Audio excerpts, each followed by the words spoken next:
के मैप के मदद से हम किसी भी बुलियन एक्सप्रेशंस को सिंप्लीफाई करते हैं।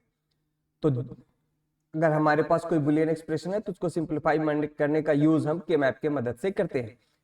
तो जैसे हमारे पास जो एक्सप्रेशंस होगा वो दो तरह का होता है, सॉप एंड पॉस। सॉप यानी सम ऑफ प्रोडक्ट्स, पॉस यानी प्रोडक्ट ऑफ सम। तो जैसे हम पहले इन चीजों को समझ लें कि sum of product and product of sum expressions कैसे होंगे। तो जैसे सम ऑफ प्रोडक्ट एसओपी, इसको शॉर्ट फॉर्म में हम लिखेंगे एसओपी, सम ऑफ प्रोडक्ट्स यानी प्रोडक्ट्स का सम। तो जब भी कोई एक्सप्रेशन इस तरीके का हो, ए जैसे suppose A B C, A into B into C, this is actually A into B into C plus A into B bar into C bar plus so on A bar into B bar into C. इस तरीके का अगर कोई expression है it means कि वो सम of products है। कैसे? क्योंकि यहाँ पे क्या हो रहा है, this is the product, this is the product, ये प्रोडक्ट है A into B into C and A into B bar into C bar, और ये भी एक प्रोडक्ट है। इन तीनों प्रोडक्ट्स को सम किया जा रहा है तो फाइनली ये प्रोडक्ट्स का सम है, this is called sum of products. तो एक्चुअली में होता क्या है, एंड गेट के आउटपुट्स को और गेट से पास कराया जा रहा है और वो फाइनल जो हमारे पास आ रहा है that is the sum of product के फॉर्म में आ रहा है। तो ये बुलियन एक्सप्रेशंस जो कि एंड गेट का रिजल्ट का आउटपुट का और गेट होता है उसे कहते हैं सम ऑफ प्रोडक्ट्स। तो shop SOP is the odd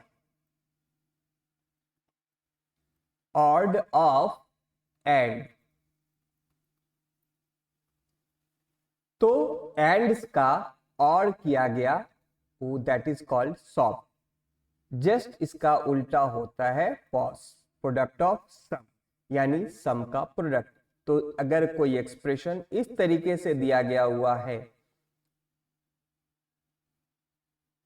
A plus B plus C into कुछ भी है, कोई भी एक्सप्रेशन है A bar plus B bar plus C, this is called the product of सम।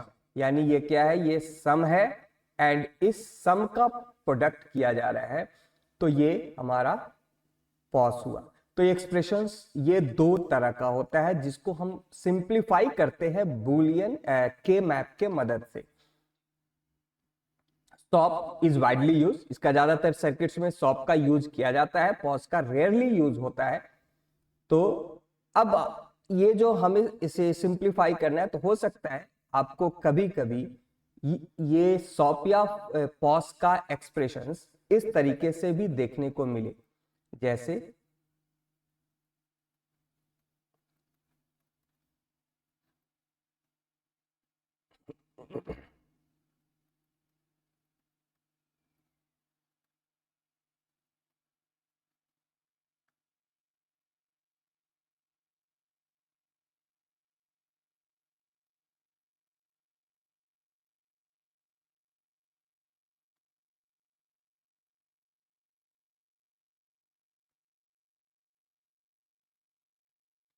इस तरीके से भी हमें कभी कभी देखने को मिल सकता है और इसको सिंप्लीफाई या मिनिमाइज करने के लिए बोला जा सकता है। तो जब इस फॉर्म में मिल रहा है ये, this is called the soap and this is the pause, product of soap. हम कैसे पहचानेंगे कि कौन सा सॉप फॉर्म का एक्सप्रेशन है? तो हम ये सिंबल को देखेंगे, this is the symbol of summation, तो इसका मतलब है कि ये सम ऑफ प्रोडक्ट्स है।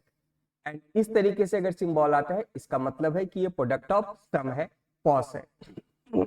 और नंबर ऑफ वेरिएबल्स यहाँ पे दिया गया हुआ होगा, इससे हमें पता चलेगा कि नंबर ऑफ वेरिएबल्स कितना दिया गया हुआ है, उसके हिसाब से हमारा के मैप डिजाइन होगा। तो जैसे यहाँ पे 3 वेरिएबल है, इट मींस कि ये 3 वेरिएबल का एक्सप्रेशन है जिसको इस तरीके से रिप्रेजेंट किया जा रहा है।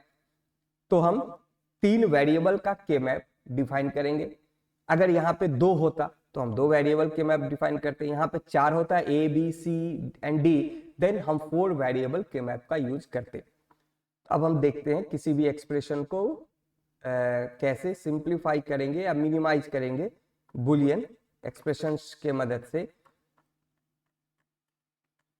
तो सपोज हमारे पास कोई एक्सप्रेशन है, लेट्स फॉर एग्जांपल हम लेते हैं कोई भी एक एक्सप्रेशन। मैं एक जनरल फॉर्म बुलियन एक्सप्रेशन पहले लेता हूं, जैसे हम लेते हैं A B bar C plus A B C bar plus A bar and B bar and C. ये मैंने कोई एक्सप्रेशन लिया, इसको बुलियन एक्सप्रेशन है जिसको मिनिमाइज करना है के मैप के यूज से। तो यहाँ पे हम देख सकते हैं कि यहाँ पे हमारे पास 3 वेरिएबल्स हैं ए बी एंड सी। तो हमारा जो के मैप होगा वो 3 वेरिएबल का के मैप बनेगा। तो 3 वेरिएबल का के मैप डिफाइन करने के लिए हमारा जो के मैप होगा उसमें टोटल नंबर ऑफ ब्लॉक्स कितने होंगे 2 टू द पावर 3, यानी कि 8 ब्लॉक्स का के मैप बनेगा। तो हम 8 ब्लॉक्स का एक के मैप डिजाइन करेंगे इस तरीके से।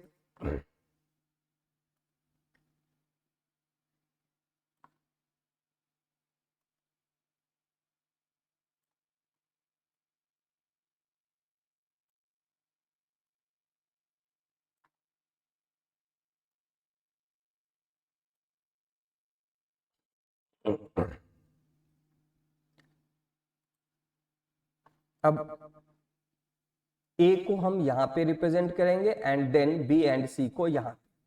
तो हम जानते हैं यहाँ पे बी सी की वैल्यू 0 0, ये 0 1, ये 1 1 एंड दिस इज 1 0।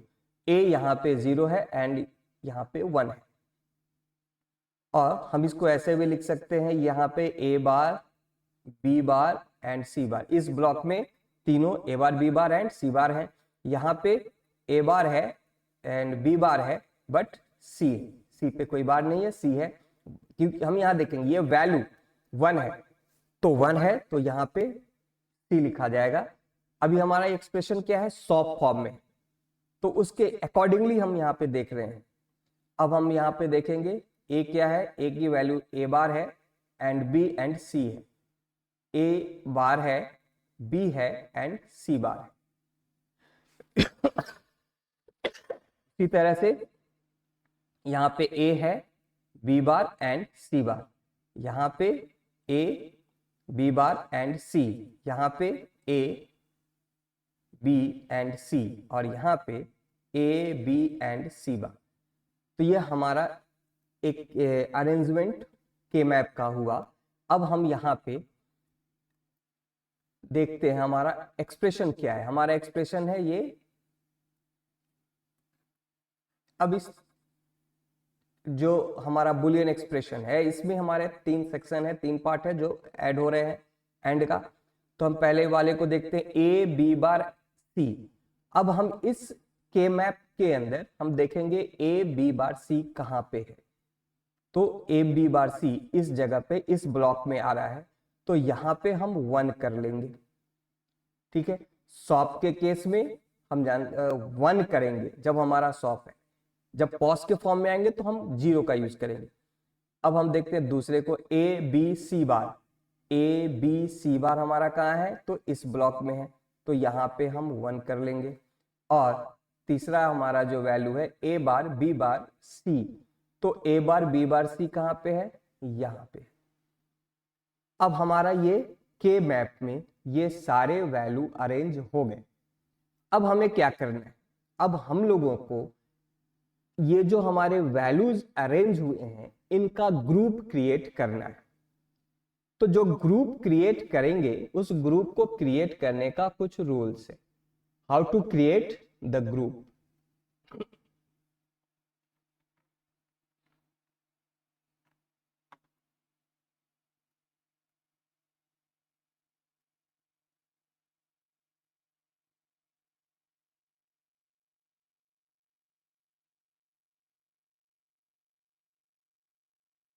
तो ग्रुप जो भी होगा वो जैसे हम जो ग्रुप बनाएंगे उसमें कॉम्बिनेशंस कितने का लिया जाएगा। तो हमारा जो कॉम्बिनेशन होगा वो कॉम्बिनेशन हमेशा 2 के पावर पे यूज होगा।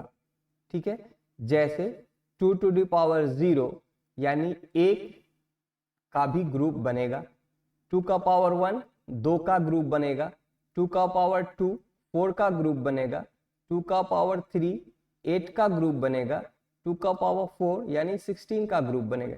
यानी किसी भी के मैप में जब हम ग्रुपिंग करेंगे तो ग्रुपिंग हमारा जो भी होगा वो 2 के मल्टीप्लायर के फॉर्म में होगा, 2 to power 0 2 to power 1 2 to power 2 2 to power 3 so on. यानी कि हम मिनिमम जो हमारा ग्रुप होगा 1 का होगा, मैक्सिमम वो डिपेंड करेगा कि के मैप कितने वेरिएबल का है। तो के मैप हमारा 3 वेरिएबल का है तो मैक्सिमम हम 8 ग्रुप बना सकते हैं क्योंकि उसमें 8 ही ब्लॉक हैं। तो अब यहाँ पे हमारा मिनिमम 1 का ग्रुप होगा या 3 वेरिएबल में मैक्सिमम 8 का ग्रुप बनेगा। तो ये पहला रूल है, फर्स्ट रूल, कि जो ग्रुप होगा वो किस तरह से क्रिएट होगा। दूसरा रूल क्या है कि ग्रुप जब भी बनाया जाएगा वो डायगोनल नहीं होगा, ग्रुप हमेशा स्क्वायर या रेक्टेंगल्स होगा। Group never diagonal. तीसरा रूल क्या है? तीसरा रूल ये है कि try to create the larger groups.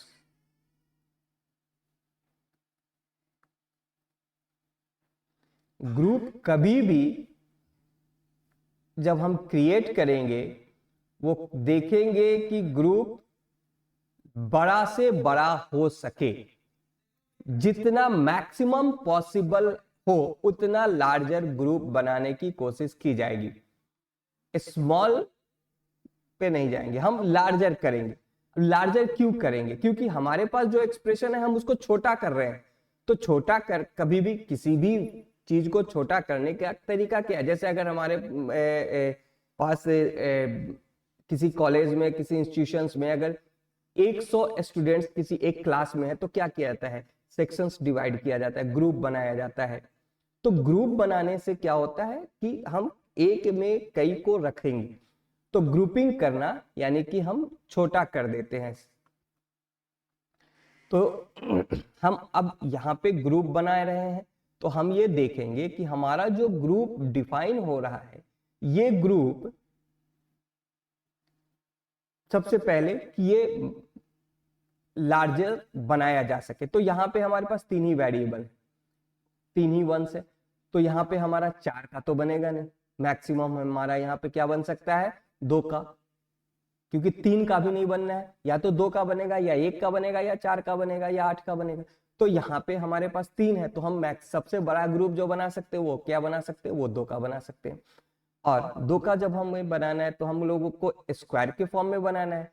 अब हम इसको और इसको, इन दोनों का ग्रुप क्रिएट नहीं कर सकते।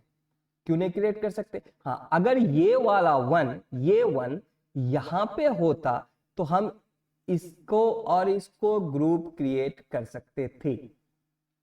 ऐसा होता है, ऐसा हो सकता है, लेकिन ये नहीं होगा कि एक ये है और एक ये है, बीच में गैप है, वो ग्रुप नहीं बनेगा। ग्रुप जब भी बनेगा सीरियली हो वैल्यूज। तो यहाँ पे हम देख सकते हैं कि यहाँ पे एक 1 है और यहाँ पे एक 1 है, यानी कि ये हमारा 2 1 का एक ग्रुप बन गया। लेकिन ये अकेला है तो 1 का ग्रुप भी हम लोग क्रिएट कर सकते। तो हम लोगों ने यहाँ पे 2 ग्रुप बना लिए। अब इन दोनों ग्रुप को बनाने के बाद अब हमें क्या करना है? अब हमारा ये मिनिमाइज हुआ, एक्सप्रेशन हमारा मिनिमाइज हुआ। अब हम क्या देखेंगे? हम देखेंगे कि ये जो ग्रुप बना है, इस ग्रुप में वैसे कौन कौन से वेरिएबल्स हैं जो दोनों जगह पे कॉमन है। यानी जो भी ग्रुप हमारा होगा, 2 का हो या 4 का हो या 8 का हो, उसमें कॉमन वेरिएबल्स कौन कौन सा है। तो जैसे इस जगह पे यहाँ पे a bar b bar c, यहाँ पे a b बार c, तो यहाँ पे हम क्या देख रहे हैं कि a बार है और a हो रहा है, तो ये अनकॉमन हो गया, वैल्यू चेंज हो रहा है। यहाँ पे a मतलब a बार मतलब 0 और a का मतलब 1, तो वैल्यू चेंज करेंगे, तो ये कॉमन नहीं है। बट यहाँ बी बार है और ये भी बी बार है, तो बी बार हमारा कॉमन है, हम इसको लिख लेंगे बी बार को यहाँ पे, और यहाँ पे सी है और यहाँ भी सी है, तो हम सी को लिख लेंगे। तो ये हमारा पहला ग्रुप का दोनों वेरिएबल आ गया। नाउ अब हम इसको प्लस करेंगे दूसरे ग्रुप के कॉमन वेरिएबल्स के मल्टीप्लिकेशन के साथ। तो दूसरा ग्रुप हमारा एक ही है 1, अब इसमें हमारे पास 3 है, तो तीनों को हम लिखेंगे ए बी एंड सी बार। ये सिंप्लीफाइड एक्सप्रेशन हुआ किसका, इस एक्सप्रेशन का। अब सिंप्लीफाइड कैसे हुआ, तो हम देख रहे हैं कॉमन सी बात है कि यहाँ पे हमारे पास ये जो सर्किट, अगर हम इस एक्सप्रेशन को यूज करके सर्किट बनाते हैं तो हम लोगों को यहाँ पे कितना गेट का यूज करना पड़ेगा। तो हम देख सकते हैं यहाँ पे एक एंड गेट का 1, एक एंड गेट का और एक एंड गेट का 3 एंड गेट, और फिर एक और गेट का, यानी टोटल 4 लॉजिक गेट लगेगा, 3 एंड और एक और, तब ये एक्सप्रेशन बनेगा। लेकिन अब सिंप्लीफिकेशन के बाद, मिनिमाइजेशन के बाद, यहां पे एक एंड गेट, यहां पे एक एंड गेट, 2 एंड गेट और एक और गेट, तो अब हमारे पास 3 गेट का यूज करके ये एक्सप्रेशन का जो एक्चुअल वैल्यू है मिल जाएगा। हम इसको ये भी देख सकते हैं कि हमारा जो सिंप्लीफिकेशन हुआ है, क्वेरीज आ सकता है कि जो सिंप्लीफिकेशन किया गया उस सिंप्लीफिकेशन से क्या हमको वही रिजल्ट मिलेगा सर्किट बनाने के बाद जो एक्चुअल एक्सप्रेशन पे आता। यानी कि ये जो हमारा एक्चुअल एक्सप्रेशन है, इसका जो आउटपुट आना चाहिए वो सेम आउटपुट हमको इससे मिलेगा अगर हम सर्किट को डिजाइन करेंगे तब। तो फायदा हो रहा है ना कि हमारा जो सर्किट डिजाइन हो रहा है उसमें जो हमको रिजल्ट चाहिए उनके लिए जो हमारा एक जनरल फॉर्मेट है सर्किट बनाने का एक्सप्रेशन के द्वारा, उसको सिंप्लीफाई करके हम छोटा कर सकते हैं और हमको रिजल्ट सेम टू सेम वही मिलेगा। आप इस दोनों का हम ट्रूथ टेबल अगर बनाएं सर्किट बना करके तो हमारे पास रिजल्ट सेम होगा। तो मैं दिखा देता हूं आप लोगों को। जैसे हमारे पास यहाँ पे ये 3 इनपुट है ए बी एंड सी।